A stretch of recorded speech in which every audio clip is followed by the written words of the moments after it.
Number 9, एक मीनार है तो यहाँ पर एक मीनार बना दिया। ये 5 बिंदु से भवन है तो यहाँ पर हमने एक भवन बना दिया। तो यहाँ पर बोल रहा है कि मीनार के 5 बिंदु से, ये 5 बिंदु है तो भवन के शिखर का उन्नयन कोण, तो यहाँ से भवन के शिखर का उन्नयन कोण कितने डिग्री का बना रही है, 30 डिग्री का। नीचे भूमि है और भवन के 5 बिंदु से यहाँ से मीनार के शिखर का उन्नयन कोण कितने डिग्री का है, 60 डिग्री का है। तो ये 60 डिग्री का कोण है। ये भवन है और ये मीनार है।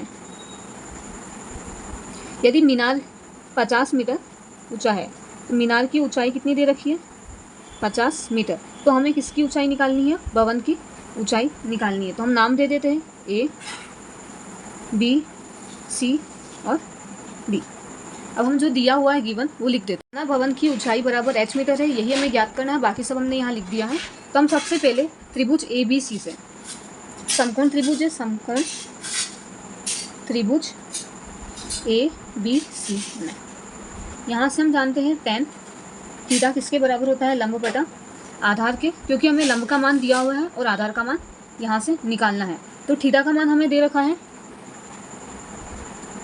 tan यहाँ से 60 डिग्री, क्योंकि ए बी सी में निकाल रहे ये वाला कोण लेंगे और ये 30 डिग्री, जब हम बी डी सी निकालेंगे तो ये वाला कोण लेंगे।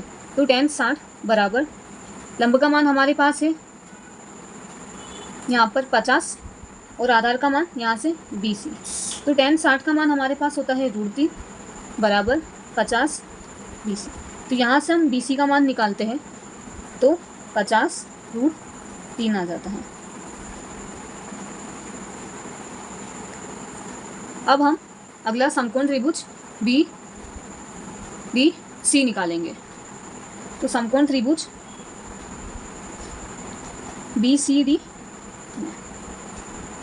tan थीटा बराबर लंब बटा आधा और tan थीटा यानी tan 30 डिग्री बराबर लंब हमारे पास है यहाँ पर BC और आधार का मान है BC।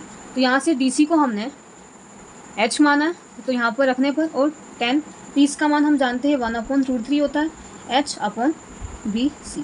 तो यहाँ से BC इधर आ गया तो BC बराबर h√3।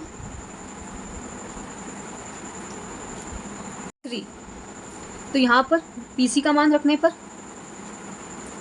50 √3 बराबर h√3।